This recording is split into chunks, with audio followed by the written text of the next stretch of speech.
his support for moving forward, both for our company's benefit and also for the benefit of Timor-Leste. I'm here with the interim managing director of the project, who is responsible for operations, Dr. Chris McCann.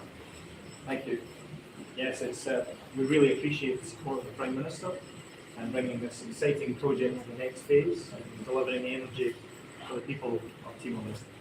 Thank you. The message from Prime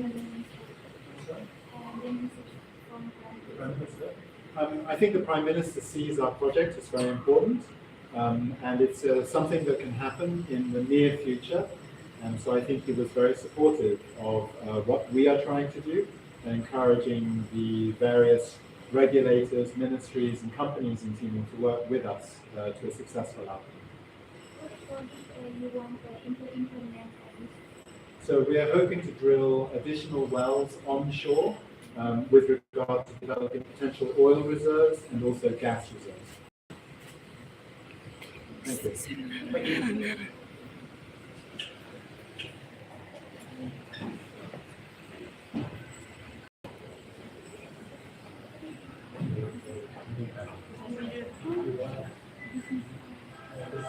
I will give you one.